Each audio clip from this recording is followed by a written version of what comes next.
हमारे देश में एक ऐसे मंदिर बनाने की बात हो रही है जिसमें भगवान की जगह देश के मौजूदा प्रधानमंत्री की मूर्ति होगी।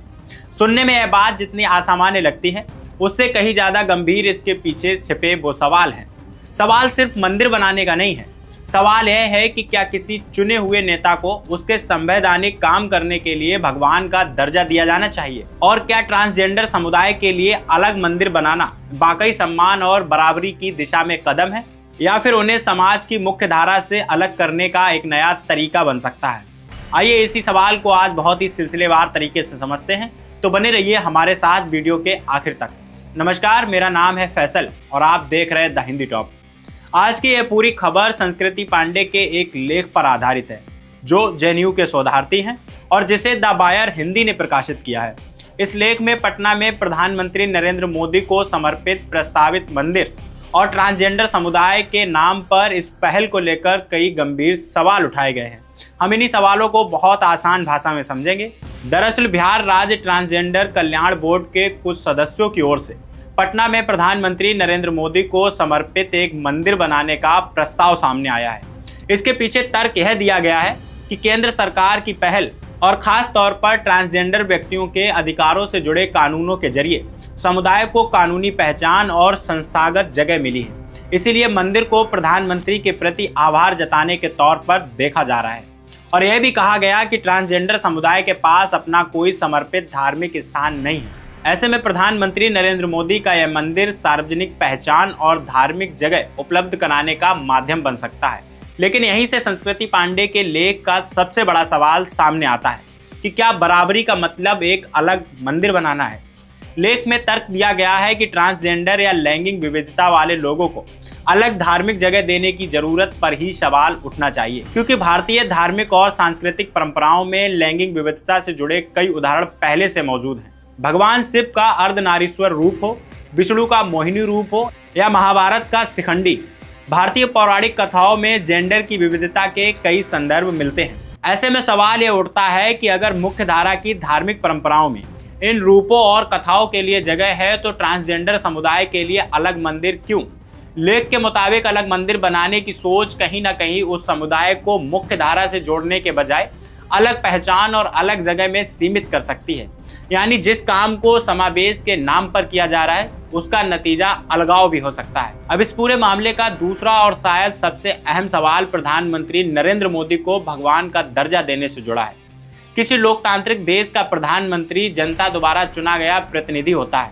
सरकार कानून बनाती है, योजनाएं लागू करती है और नागरिकों के अधिकारों की रक्षा करना उसकी संवैधानिक जिम्मेदारी होती है, किसी नेता का व्यक्तिगत उपकार नहीं। और यही वजह है कि इस लेख में सवाल उठाया गया है कि अगर कोई नेता अपना संवैधानिक कर्तव्य निभाता है तो उसके बदले उसे भगवान का दर्जा देना लोकतांत्रिक व्यवस्था के लिए किस तरह का संदेश देता है। क्योंकि जब नागरिक अपने अधिकारों को संवैधानिक हक के बजाय किसी नेता की कृपा मानने लगे तो लोकतांत्रिक जवाबदेही कमजोर पड़ सकती है।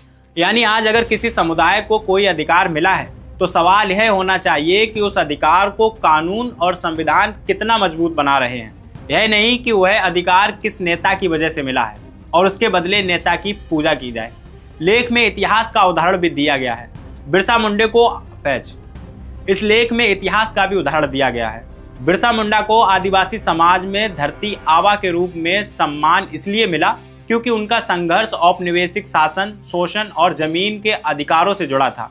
उनके प्रति श्रद्धा किसी प्रशासनिक बोर्ड के फैसले से नहीं बनी बल्कि लंबे सामाजिक और राजनीतिक संघर्ष से विकसित हुई है। इसके मुकाबले किसी मौजूदा राजनीतिक नेता का मंदिर बनाने का फैसला, इसलिए यह लेख इसे राजनीतिक प्रतीक और व्यक्ति पूजा के बढ़ते चलन के संदर्भ में देखता है। लेकिन कहानी का सबसे महत्वपूर्ण हिस्सा अभी बाकी है, ट्रांसजेंडर समुदाय की वास्तविक समस्याएं। और वह हिस्सा यह है कि ट्रांसजेंडर समुदाय की वास्तविक समस्याएं क्या हैं।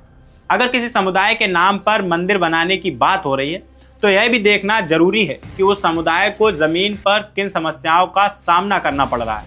लेख में 2011 की जनगणना और सरकारी आंकड़ों का हवाला देते हुए संस्कृति पांडे ने ट्रांसजेंडर समुदाय की पहचान, शिक्षा, रोजगार और सामाजिक सुरक्षा से जुड़ी चुनौतियों का जिक्र किया है।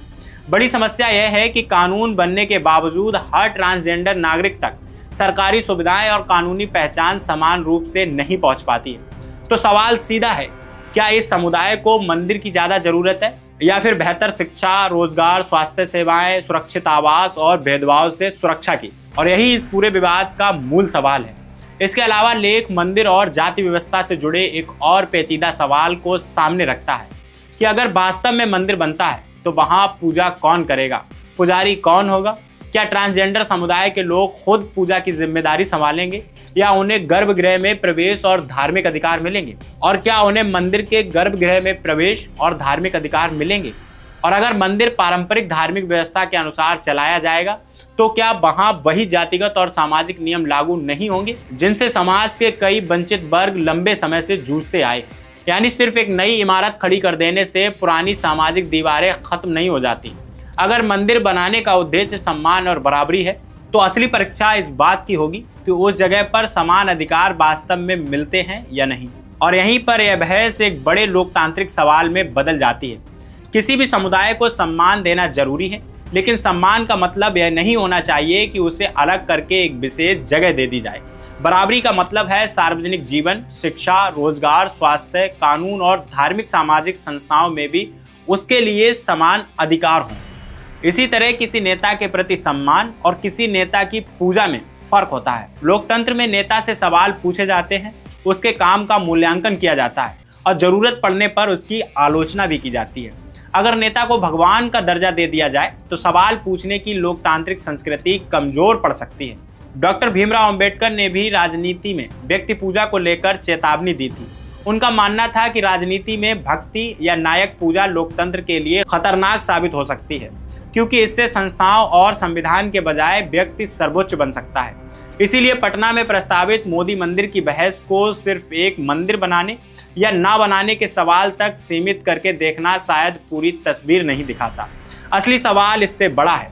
क्या ट्रांसजेंडर समुदाय को अलग धार्मिक पहचान के नाम पर एक अलग जगह चाहिए या ऐसी व्यवस्था चाहिए जहां उन्हें किसी अलग घेरे की जरूरत ही ना पड़े? और दूसरा सवाल कि क्या लोकतंत्र में चुने हुए नेताओं के संवैधानिक काम को व्यक्तिगत कृपा मानकर उसकी पूजा कर देना सही है?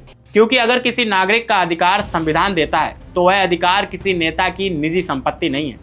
और अगर बराबरी संविधान का वादा है तो बराबरी के लिए किसी अलग मंदिर की नहीं बल्कि समान अधिकारों और समान सम्मान की जरूरत है। यही इस विवाद का सबसे बड़ा सवाल है।